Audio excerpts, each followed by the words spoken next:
Nahdlatul Ulama atau NU selama hampir 1 abad berdiri sebagai organisasi Islam terbesar dan paling berpengaruh di Indonesia. Didirikan oleh para ulama besar dan dikuatkan oleh jaringan pesantren serta budaya tradisional di pedesaan, NU tidak hanya menjadi gerakan keagamaan, tetapi juga rumah kultural bagi jutaan Muslim di Indonesia. Namun seiring waktu, terutama dalam 2 dekade terakhir, terjadi fenomena senyap namun signifikan. Generasi muda, terutama mereka yang hidup di perkotaan dan terpapar pendidikan modern serta teknologi digital, mulai menjauh dari NU. Yang lebih mengkhawatirkan, banyak dari mereka tidak tertarik sama sekali untuk mengenal, apalagi bergabung secara sadar ke dalam NU. Fenomena ini mengundang pertanyaan tajam yang tidak bisa dihindari. Apakah NU masih relevan di mata anak muda? Dan lebih jauh lagi, akankah NU punah di masa depan? Generasi muda saat ini lahir dalam zaman yang sangat berbeda dibandingkan generasi sebelumnya. Mereka tidak hanya hidup dalam masyarakat yang cepat, terbuka, dan digital, tapi juga punya karakter yang berbeda. Mereka kritis terhadap otoritas, tidak menyukai sistem yang kaku dan hierarkis, serta sangat menghargai keterlibatan langsung, partisipasi aktif, dan ekspresi individual. Sementara itu, NU sebagai organisasi masih sangat bergantung pada struktur lama, yang cenderung menghormati senioritas, bergerak lambat, dan terlalu terikat pada pola-pola tradisional. NU memang kuat secara kultural, tetapi justru kekuatan itu kini menjadi kelemahan karena tidak diikuti dengan proses rasionalisasi dan internalisasi nilai secara sadar. Banyak anak muda lahir di lingkungan NU, tumbuh bersama tahlilan, yasinan, ziarah kubur, dan maulidan. Tapi mereka tidak otomatis merasa menjadi bagian dari NU karena tradisi semata tidak cukup untuk membentuk keterikatan ideologis dalam dunia yang serba rasional. Ketika mereka mencari makna, NU seringkali tidak mampu memberikannya dalam bahasa yang mereka mengerti. Akhirnya mereka mencari ke tempat lain. Mereka menemukan jawaban pada para ustadz muda di media sosial, menemukan kedekatan spiritual di kajian-kajian hijrah, atau merasa dihargai dalam komunitas dakwah urban yang memberi ruang untuk berbicara, berkreasi, bahkan berkontribusi. Masalah besar lainnya adalah ketidakhadiran figur-figur NU yang mampu tampil di ruang digital dengan gaya kekinian. NU memang memiliki banyak ulama hebat, tapi mayoritas dari mereka tidak tampil di platform yang menjadi habitat anak muda.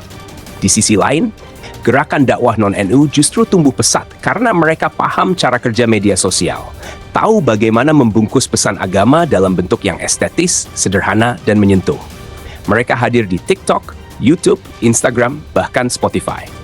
Anak muda yang awalnya dari keluarga NU pun banyak yang berpindah hati karena merasa lebih terhubung, lebih didengar, dan lebih diajak berdialog daripada sekadar disuruh manut.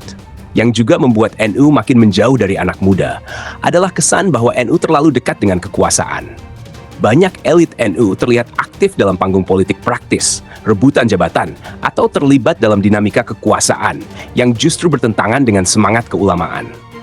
Anak muda yang idealis merasa kecewa. Mereka menginginkan ormas Islam yang berpihak pada kebenaran, berani bicara soal ketidakadilan, peduli pada isu-isu seperti lingkungan, HAM, hak perempuan, atau krisis sosial ekonomi. Tapi mereka tidak menemukan NU sebagai representasi dari perjuangan itu. NU menjadi terlihat seperti lembaga tua yang hanya sibuk dengan urusan internal dan seremonial belaka. Sementara itu, pesantren-pesantren NU yang selama ini menjadi pilar kekuatan keilmuan Islam pun belum banyak yang terbuka terhadap transformasi zaman. Masih banyak pesantren yang belum ramah teknologi, belum menjadikan santri sebagai aktor perubahan, dan belum membentuk kurikulum yang membekali santri untuk menjadi pejuang dakwah di era digital. Akibatnya, tradisi keilmuan NU yang kaya itu tidak tersampaikan secara luas.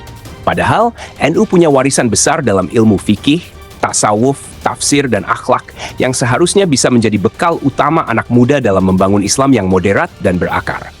Tapi semua itu tertahan dalam tembok tradisi dan kaku dalam penyampaian. Banyak anak muda merasa tidak punya tempat di dalam NU. Mereka tidak diberi ruang untuk menyampaikan ide, merasa disuruh tunduk pada senior, dan tidak dilibatkan dalam proses pengambilan keputusan. Mereka ingin menjadi pelaku, bukan hanya pengikut. Mereka ingin organisasi yang transparan, dinamis, dan terbuka. NU hari ini, bagi banyak anak muda, belum mencerminkan itu. Bahkan anak muda NU yang aktif pun seringkali merasa lelah karena harus menghadapi struktur yang kaku dan tertutup. Sementara di luar sana, gerakan dakwah yang lebih fleksibel dan horizontal justru memberi mereka panggung, peran, bahkan kepemimpinan. Lalu apakah ini pertanda NU akan punah? Secara fisik dan administratif, NU tidak akan punah dalam waktu dekat. Masih banyak pesantren ribuan kiai dan jutaan warga yang secara kultural masih mengidentifikasi diri sebagai bagian dari NU. Tapi secara sosiologis dan ideologis, NU sedang mengalami pelemahan serius. Kader-kader ideologis semakin sedikit. Anak muda tidak lagi membela NU karena nilai, melainkan hanya karena warisan. Dan warisan yang tidak dihidupkan akan menjadi bangunan kosong. Jika ini terus berlangsung, NU akan menjadi organisasi besar tanpa jiwa, nama besar tanpa pengaruh, sejarah besar tanpa masa depan. Meski begitu, harapan tidak sepenuhnya sirna. Di banyak tempat mulai tumbuh gerakan anak muda NU yang kreatif, inovatif, dan progresif. Mereka membangun komunitas literasi, konten dakwah digital, sampai advokasi sosial dengan semangat Islam ala NU. Para kiai muda mulai masuk ke media sosial, mencoba bicara dengan gaya yang segar. Pesantren-pesantren modern NU mulai membuka diri, tapi semua itu masih bersifat lokal dan belum menjadi gerakan nasional. Jika PBNU dan seluruh struktur organisasi mau membuka diri, memberi ruang sejati bagi anak muda, dan berhenti merasa cukup dengan kejayaan masa lalu, maka NU masih bisa bangkit dan kembali menjadi rumah besar bagi semua generasi. Pada akhirnya, anak muda tidak meninggalkan NU karena benci, tapi karena kecewa dan tidak merasa terhubung.